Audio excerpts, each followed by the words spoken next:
Hello and welcome to IGNOU update by OP one stop solution for IGNOU students.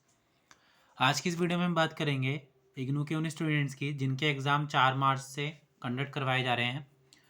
तो देखिए students, उन students को ये पता होना चाहिए कि उन्हें अपने आंसर शीट का फ्रंट पेज को कैसे फिल करना है। वैसे तो मोस्टली स्टूडेंट्स को ये बात पता होती है, पर फिर भी मैं एक बार बता देता हूँ कि आप लोगों के एग्ज़ाम जो कल यानी 4 मार्च से स्टार्ट होने वाले हैं, तो उन स्टूडेंट्स को अपने जो आंसर शीट मिलती है उस आंसर शीट को उन्हें कैसे फिल करना होता है।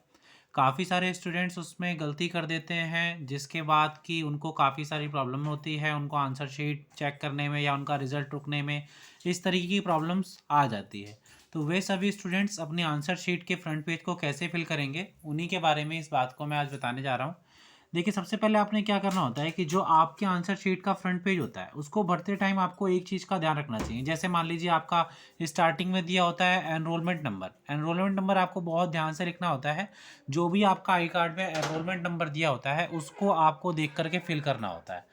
सेकंड चीज़ दिया होता है कि आपको अपना एनरोलमेंट नंबर में वर्ड में लिखना होता है। जैसे मान लीजिए आपका एनरोलमेंट नंबर है 1965, तो आप क्या करेंगे कि उसको आप करने लग जाते हैं इकाई, दहाई, सैकड़ा, हज़ार, इसके अकॉर्डिंग आप लिखने लग जाते हैं।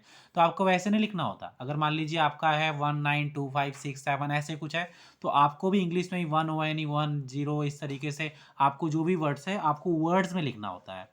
सेकंड चीज़ आती है आपका एग्ज़ाम सेंटर कोड। जो आपका थर्ड आता है उसको लिखना होता है आपको एग्ज़ाम सेंटर कोड में। इसका एग्ज़ाम सेंटर कोड जो होता है, आपको आपका जो एडमिट कार्ड होता है, आपको एडमिट कार्ड के अंदर आपको अपना एग्ज़ाम सेंटर कोड जो है वो मिल जाता है। आपको एग्ज़ाम सेंटर कोड लिखने के बाद देन उसके बाद क्या करना होता है कि आपका जो भी एग्ज़ाम सेंटर कोड है वो भी आप ध्यान से लिखें, क्योंकि आपका अगर रिज़ल्ट रुकता है या कोई प्रॉब्लम होती है तो उसके लिए आपको उस टाइम पर इसको काफ़ी हेल्प मिलती है। सेकंड चीज़ है, आपको डे एंड डेट लिखनी होती है, यानी कि आपका जो दिन है उस दिन को और जो डेट को आपका एग्ज़ाम हो रहा है उस डेट को आपको लिखना होता है। साथ ही में प्रोग्राम कोड में देखिए स्टूडेंट्स, एक बात को यहाँ पर बहुत ज़्यादा ध्यान रखिएगा कि कई स्टूडेंट्स जो हैं वो यहाँ पर प्रॉब्लम कर देते हैं। प्रॉब्लम क्या कर देते हैं, जैसे मान लीजिए कि आपका एमपीएस जो है आपका कोर्स कोड है, पर स्टूडेंट्स क्या करते हैं कि यहाँ पर मान लीजिए एमपीएस 1 का एग्जाम है तो आप एमपीएस 1 लिख देते हो। ये आपको नहीं करना। सिर्फ आपका मान लीजिए कि एग्जाम्पल के लिए एमपीएस है या बीए है या एमए है बीसी है, तो आपको यहाँ पर प्रोग्राम कोड में सिर्फ वही लिखना होता है। आपको वहाँ पर कोर्स कोड यानी सब्जेक्ट का नाम नहीं लिखना होता। सिर्फ आपको आपका जो प्रोग्राम कोड है, बीए हो सकता है, बी ऑनर्स हो सकता है, बीसीए हो सकता है, एमसीए हो सकता है, एमपीएस हो सकता है, काफ़ी सारे जो प्रोग्राम कोड होते हैं आपके, तो आपको उसको प्रोग्राम कोड डालना होगा। सेकंड चीज़ होती है आपकी कोर्स कोड की। कोर्स कोड में क्या करना होता है, जैसे मान लीजिए कि आपका सब्जेक्ट है, जो सब्जेक्ट का जो कोड है, जैसे मान लीजिए एमपीएस 1 का आपका एग्जाम है तो आप लिखेंगे एमपीएस 1। आपका बीए का एग्जाम है तो उसमें आपका जो कोर्स कोड होगा उसका सब्जेक्ट लिखेंगे। दूसरी चीज़ होती है टाइटल। कोर्स टाइटल में क्या होता है कि आपका जो सब्जेक्ट है उस सब्जेक्ट को आप पूरी तरीके से लिखते हैं। आपका पूरा सब्जेक्ट जो है उसका पूरा नाम जो होता है वो आ जाता है, उसको आप विषय टाइटल या कोर्स कोड के नाम से जानते हैं। एक चीज़ और ध्यान रखने वाली है कि आपका जो मीडियम है, जैसे मान लीजिए कि आपने कोई से भी मीडियम में रखा हो, अपना एडमिशन कोई भी मीडियम में किया हो, ये इम्पोर्टेंस नहीं रखता। इम्पोर्टेंस ये रखता है कि आपको किस मीडियम में अपना एग्ज़ाम जो है वो लिखना है। तो आपने क्या करना होता है कि आपको मान लीजिए कि आपने इंग्लिश मीडियम में लिया होता है और आप हिंदी में एग्ज़ाम लिखना चाहते हैं तो भी आप लिख सकते हैं।